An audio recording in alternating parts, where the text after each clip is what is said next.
Pernah nggak lu denger ada orang ngomong percaya zodiak itu nggak rasional?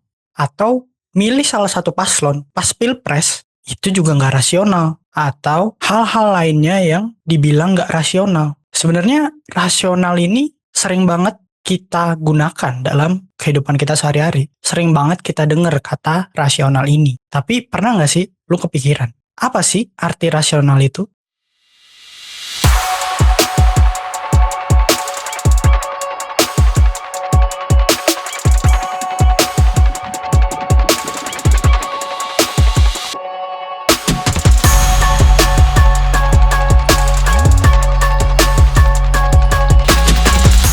Hari ini gue mau bahas apa itu rasional. Biar nanti ketika lu ada kesempatan untuk berdiskusi dengan teman lu tentang berpikir secara rasional, lu nggak bingung lagi apa maksudnya. Buat sebagian orang, dengar kata rasional tuh mungkin langsung kebayang beberapa ahli filsafat kayak Descartes dan lain sebagainya. Tapi tenang aja, gue nggak bawa kalian ke diskusi itu. Tapi gue akan bawa kalian ke pemahaman lain terkait rasional. Gimana sih rasional dalam kehidupan kita sehari-hari? Jadi pertanyaannya, apa sih rasional itu? Jadi rasional itu adalah tindakan efektif yang berfokus pada tujuan gitu ya. Jadi nggak cuma punya tujuan, tapi ini juga efektif. Nah, gimana tuh maksudnya? Yuk kita bahas lebih dalam. Jadi orang rasional itu dia bukan cuma sekedar tahu tujuannya apa, dia mau ngapain gitu ya. Tapi dia juga tahu langkah untuk mencapai itu tuh seperti apa gitu. Jadi bukan cuma pakai logika, tapi logikanya juga tepat sasaran. Gue kasih contoh. Menurut lu, orang yang percaya zodiak itu rasional apa enggak? Coba pikirin dulu. Jawabannya tergantung. Kalau memang zodiak itu bisa membawa lu ke tujuan lu, itu bisa dibilang rasional. Tapi kalau memang kepercayaan lu terhadap zodiak ini akhirnya lu paksakan ke semua orang, lu paksa orang biar percaya sama zodiak ini, itu jadinya nggak rasional. Kenapa? Karena orang belum tentu punya tujuan yang sama lu. Misalkan lu pakai zodiak nih untuk mendekatkan diri lu sama gebetan lu misalkan. Berarti tujuan lu kan deketin gebetan lu. Tapi nggak semua orang punya tujuan untuk deketin gebetan lu gitu dong. Jadinya ketika lu gunakan zodiak, percaya zodiak ini untuk mendekati gebetan lu dan orang lain tidak punya tujuan yang sama, berarti kan sebenarnya lu rasional untuk tujuan lu, bukan untuk tujuan orang lain. Karena kita nggak tahu tujuan orang lain mau ngapain gitu. Karena rasionalitas itu bukan soal percaya atau enggak, tapi ada nggak alasan yang jelas, alasan yang masuk akal di balik kepercayaan lu itu. Jadi yang pertama, sebelum kita mulai bahas lebih dalam soal rasional, kita harus tahu dulu perbedaan antara rasional dan bodoh gitu ya. Karena ini bakal bawa kita tuh ke hal yang lain gitu ya, ketika kita belum bisa bedain. Nah, jadi ada satu buku menarik yang bahas soal rasional dan bodoh ini. Carlo Cipolla dalam bukunya The Basic Law of Stupidity itu ngebahas, dia bikin satu diagram yang menggambarkan hal yang terkait sama stupidity gitu lah ya. Jadi dibagi ke dalam dua sumbu gitu ya, satu diagramnya terbagi dalam X-nya itu menguntungkan diri sendiri dan merugikan diri sendiri, dan Y-nya itu menguntungkan orang lain dan merugikan orang lain. Nah, menurut Carlo Cipolla, orang bodoh itu merugikan diri sendiri dan merugikan orang lain. Sementara orang cerdas itu adalah orang yang menguntungkan diri sendiri dan menguntungkan orang lain. Nah, jadi kita bisa tarik kesimpulan bahwa orang yang merugikan diri sendiri dan orang lain itu bisa dibilang adalah orang yang nggak rasional. Karena dia nggak punya manfaat apapun untuk bahkan dirinya sendiri gitu ya. Udahlah dia merugikan orang lain karena menyulitkan gitu ya, orang dia tuh nggak ngasih manfaat apa-apa, dia nggak payback ke society gitu ya, dia nggak ngebantuin apa-apa, bahkan dia nggak bisa ngebantu dirinya sendiri karena ya dengan keterbatasannya itu dia jadi nggak bisa ngapa-ngapain. Sedangkan orang yang cerdas tadi kan dia menguntungkan diri sendiri, udah gitu dia menguntungkan juga orang lain karena dengan kecerdasannya dia bisa ngebantu orang lain, dia bisa melakukan banyak hal yang bermanfaat baik bagi dirinya maupun orang lain. Contoh simple kayak gini, misalkan lu lagi lihat ada kebakaran di satu tempat, nah lu pengen ngebantuin nih, niatnya baik dong ngebantuin, tapi cara lu ngebantuinnya ini dengan lu ngambil ember berisi air.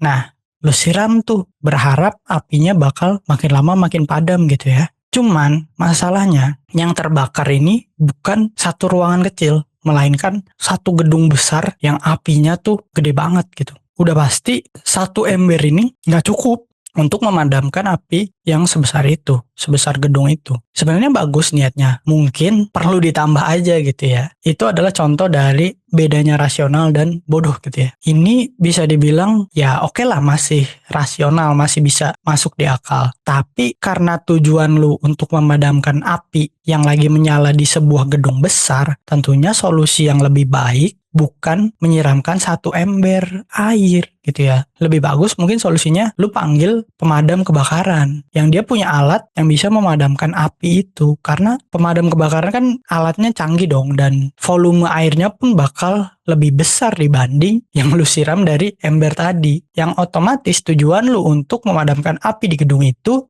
bakal lebih cepat tercapai gitu. Tapi memang pada kenyataannya kita nggak selalu bisa berpikir dalam bentuk yang paling ideal, karena bisa jadi kadang pikiran kita lagi capek, kadang kita merasa nggak punya terlalu banyak pilihan, nggak punya banyak akses informasi gitu ya. Akhirnya ya udah, pikiran kita tuh kacau dan solusi yang kita hasilkan pun bahkan mungkin kurang rasional ya, kayak contohnya saat orang memadamkan api tadi gitu ya. Tapi ini sangat wajar banget dan sangat-sangat manusiawi banget. Tujuan gua bahas di sini, bahas soal rasional di sini, itu bukan ngajarin kalian untuk lu harus berpikir selalu ideal, lu harus berpikir selalu bagus gitu ya, solusi lu harus selalu masuk akal bla bla bla. Enggak, tapi kita bersama di sini itu di Kreatif Bertumbuh ingin mendorong teman-teman biar berpikir rasional, tapi dengan cara bertahap gitu. Jadi nggak langsung tiba-tiba langsung, oh oke, lu harus setiap hari berpikir secara rasional, nggak kayak gitu.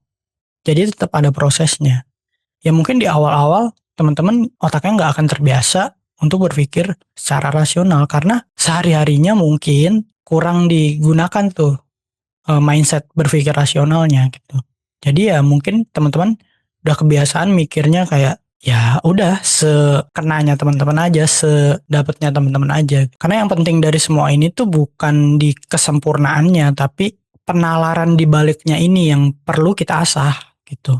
Misalkan contoh tadi ketika ada kebakaran di satu gedung, kita dengan mindset berpikir rasional ya. Nah, kita kemungkinan besar nggak akan langsung sampai ke solusi nyiramnya pakai air satu ember gitu. Karena kita udah mencoba berpikir secara rasional. Kalau kita udah pakai itu, kita bakal mikir nih, oh ini gedung tingginya sekian, apinya dari lantai 1 sampai lantai 3 misalkan. Oh ini gedungnya lebarnya sekian, oh berarti udah nggak mungkin nih. Mulai mikir dong, oh solusinya udah pasti kita harus nyiram ini pakai air, tapi airnya harus banyak nih. Dari mana gua bisa dapat air banyak? Nah, itu kan ngalir tuh. Lama-lama nemu nih solusinya. Dari mana air yang banyak bisa gua dapat? Oh, misalkan gua perlu kumpulin warga nih. Kumpulin warga yang itu punya air yang banyak gitu. Misalkan lu bisa ambil air dari masjid atau langsung telepon pemadam gitu ya. Sambil nunggu pemadam datang, warga ambil ember yang gede gitu. Siramin bareng-bareng. Nah itu bakal lebih masuk akal. Pada akhirnya otak lu nih terbiasa dan terlatih untuk berpikir secara rasional. Untuk mencari solusi atas sebuah masalah yang lu punya gitu ya. Karena kadang kita tuh lupa setiap masalah tuh ternyata ada solusinya. Dan kadang kita tuh terlalu memikirkan masalahnya. Akhirnya solusi yang bahkan di depan mata, solusi yang bahkan sebenarnya kalau orang lain lihat ini solusinya gampang loh sebenarnya gitu. Itu kita nggak bisa lihat karena kita terlalu fokus sama masalahnya gitu. Nah pertanyaannya sebenarnya kita boleh nggak sih? Misalkan kita udah menjadi orang yang rasional, tapi boleh nggak kita berpikir secara irasional alias nggak rasional gitu? Sebenarnya boleh-boleh aja karena bagi gue berpikir secara irasional itu juga adalah salah satu bentuk pemikiran gitu ya, yang memang terjadi secara alami di dalam otak manusia. Gue nggak menutup kemungkinan bahwa itu memang terjadi dalam diri kita. Contoh hal kayak emosi, insting, intuisi itu kan adalah bentuk dari pemikiran irasional gitu. Udah mainnya nih udah pakai perasaan gitu, udah nggak pakai logika lagi, udah nggak pakai empiris lagi dan lain sebagainya. Bahkan soal percintaan gitu ya, soal jodoh dan lain-lain, kadang kita memakai perasaan kita yang bermain di sana gitu. Porsi yang paling besarnya adalah perasaan, bukan logika. Nah, tapi gimana cara kita mendapatkan cinta kita, itu baru partnya si rasional yang bermain, si logika yang bermain. Karena kalau semuanya kita pakai perasaan, pada akhirnya keputusan yang kita bikin akan terpengaruh oleh perasaan kita. Pada akhirnya kita bahkan nggak tahu lagi ini keputusannya tepat gak sih gitu. Karena udah bias sama perasaan gitu. Ketika lu lagi jatuh cinta dan bucin banget gitu, lu sayang banget sama satu pasangan lu ini, dan lu ngelakuin satu hal yang salah, tapi mungkin pasangan lu bakal support nih, enggak kok, lu nggak salah gitu. Jadi jangan terjebak dalam situasi kayak gitu. Pada akhirnya dua-duanya salah pun kadang kita nggak tahu, karena kita udah terjebak dalam konteks perasaan itu, yang akhirnya bikin kita nggak bisa berpikir jernih. Contoh, lu ada dalam satu hubungan yang taruhlah toksik gitu. Jadi lu dan pasangan lu ini udah mulai ke arah yang berantemnya tuh fisik lah. Berantemnya fisik, mulai pukul-pukulan, tampar-tamparan dan lain sebagainya. Udah mulai adu mulut dan lain sebagainya. Udah parah banget lah ketika berantem selalu begitu misalkan. Nah itu kan sebetulnya gue yakin dari dua sisi, dari pasangan lu dan lu nih udah mulai merasa bahwa kayaknya nih hubungan udah mulai toksik gitu ya. Cuman karena tertutupi oleh perasaan cinta itu gitu. Kadang kita nggak bisa menangkap situasi yang sebetulnya udah buruk buat kita gitu, udah toksik buat kita. Karena kita udah tenggelam dalam perasaan kita masing-masing itu. Jadi kayak terjebak dalam sebuah bubble gitu ya, yang dinamakan perasaan, yang bikin kita itu merasa kayaknya enggak deh, kayaknya ini baik-baik aja gitu. Ini belum toksik, gue masih bisa ada di hubungan ini dan lain sebagainya. Padahal kalau orang luar yang lihat gitu ya, orang yang di luar hubungan itu ngelihat situasi yang sama dan berpikir rasional, mereka bakal bilang ini hubungan udah toksik, lu harusnya keluar dari sana gitu. Nah, jadi gitu ya teman-teman, seimbangkan antara berpikir rasional dan berpikir dengan perasaan gitu ya. Jadi jangan sampai terlalu cenderung rasional banget juga nggak baik, terlalu perasaan banget juga nggak baik gitu ya. Contoh kalau rasional banget gitu ya, kita kan balik lagi adalah seorang manusia. Manusia tuh dikasih akal, dikasih juga perasaan. Nah, kedua-duanya nih bisa kita manfaatkan, bisa kita gunakan dengan baik, bahkan lebih baik gitu ya. Akal bisa kita gunakan untuk filter gitu ya, mana yang baik buat kita, mana yang enggak. Perasaan bisa kita gunakan untuk lebih dalam lagi berpikir mana yang benar-benar terbaik menurut diri kita sendiri, menurut alam bawah sadar kita gitu. Nah, tapi ada satu hal menarik yang ini jadi agak campur aduk antara berpikir irasional atau rasional. Coba teman-teman pikirin, sebenarnya intuisi itu rasional atau tidak rasional? Jawabannya adalah intuisi itu sebenarnya rasional. Kenapa? Contoh kayak gini. Ada satu chef di sebuah restoran. Namanya chef, dia tuh bener-bener belajar masak dari nol, dari A sampai Z gitu ya. Dia pokoknya tahu gimana caranya masak yang enak gitu. Nah, selama dia jadi chef dan dia latihan untuk masak yang enak, tentunya dia bakal melewati proses yang namanya dia bikin makanan terus nggak enak, dia tambahin apa lagi gitu, sampai bener-bener masakan itu enak. Nah, dalam ribuan kali bahkan jutaan kali, miliaran kali proses itu akhirnya ngebentuk nih, jadinya lidah dia, tangan dia, akhirnya lidah dia tuh punya kepekaan tersendiri terhadap makanan yang enak karena udah berkali-kali dilatih. Oh, makanan enak tuh rasanya kayak gini. Oh, asinnya segini, manisnya segini. Oh, kalau gue mau bikin makanan enak, gulanya segini. Cara masaknya kayak gini. Itu udah langsung, langsung tertanam di otak dia. Gimana makanan yang enak itu. Nah, itu adalah rasional. Karena walaupun ya, ibaratnya secara nggak sadar, dia sudah melatih lidah dia sendiri untuk mengidentifikasi makanan ini enak atau enggak. Makanya seorang chef bisa punya kepekaan terhadap makanan yang enak dan enggak sepersekian detik gitu ya. Mungkin kalau kalian sering lihat di acara reality show masak-masak gitu ya, kan ada yang nilainya tuh, ada chef yang seniornya gitu yang jadi juri. Dia bisa dalam hitungan menit, detik nentuin dengan beberapa kali suapan doang, itu mereka bisa langsung nentuin makanan ini enak atau enggak gitu ya. Padahal kalau dalam dalam normalnya mungkin kita perlu coba lebih banyak dulu ya. Coba makan makanan ini lebih banyak dulu, kita cerna dulu, kita telan dulu, baru kita bisa menyimpulkan ini enak atau enggak. Nah, si chef ini bahkan cuma kadang nyicipnya tuh sedikit banget gitu ya, cuma ya sedikit banget gitu. Sedikit banget makanan, tapi dia bisa langsung nyimpulin ini enak, ini nggak enak gitu. Nah, itu terjadi karena sebuah hal rasional yang dilatih terus-menerus yang akhirnya terasa seperti intuisi. Padahal itu dilatih gitu ya, bukan intuisi yang datang tiba-tiba gitu. Jadi sebenarnya intuisi itu adalah hal yang rasional, tapi berulang-ulang, yang akhirnya menjadi kepekaan tersendiri yang disebut intuisi. Karena pada akhirnya kehidupan kita ditentukan oleh dua hal. Situasi yang terjadi dan gimana cara kita ngerespon situasi tersebut. Gue sering bilang di beberapa episode ke belakang gitu ya. Mungkin pada akhirnya hidup kita tuh ditentukan oleh dua hal. Yang pertama itu keadaan yang terjadi, dan yang kedua adalah gimana kita ngerespon keadaan tersebut. Karena balik lagi, kejadian itu sebenarnya netral.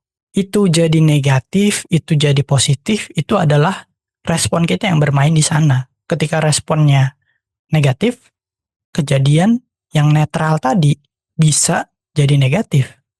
Tapi ketika responnya positif, kejadian yang netral tadi bisa jadi positif juga.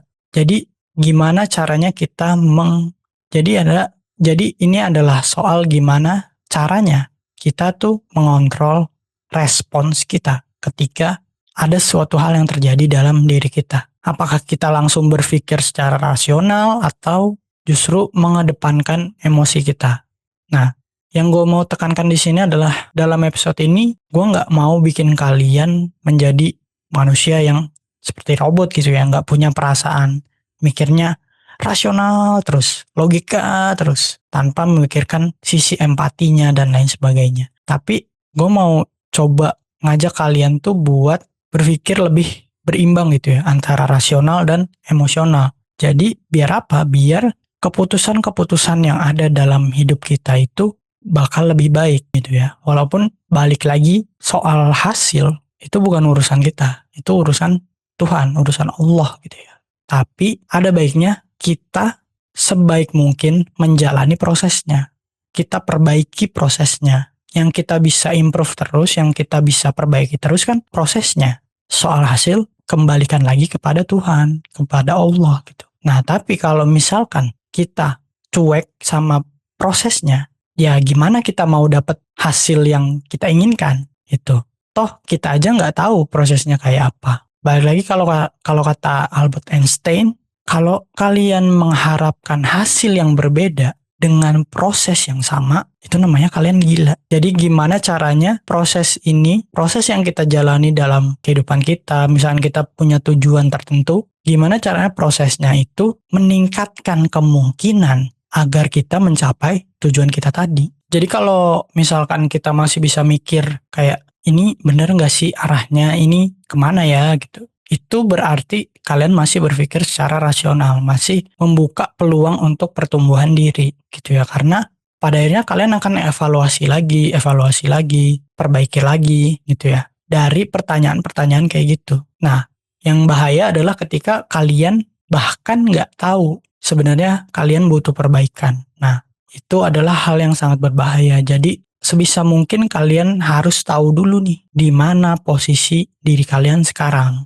Apakah sudah berpikir secara rasional atau terlalu berpikir secara emosional? Jadinya kalian akan tahu solusi apa yang kalian butuh lakukan. Kalau misalkan terlalu berpikir secara emosional, berarti gimana nih caranya kontrol diri itu seperti apa? Kalian cari tahu dulu kontrol emosi, itu cari tahu lagi gimana caranya ngontrol emosi bukan dikontrol sama emosi gitu ya. Nah, ketika udah terkontrol emosinya, mulailah masukkan mindset berpikir secara rasional. Nah, mulailah belajar gimana caranya biar lebih rasional dalam bahkan sedari pikiran gitu ya, dan terapin itu ke kehidupan sehari-hari. Dengan begitu, kita akan meningkatkan kemungkinan kita untuk mencapai tujuan yang kita inginkan. Jadi gitu ya teman-teman, belajarlah berpikir secara rasional, bukan lebih ke emosional. Dan ada orang juga yang bilang bahwa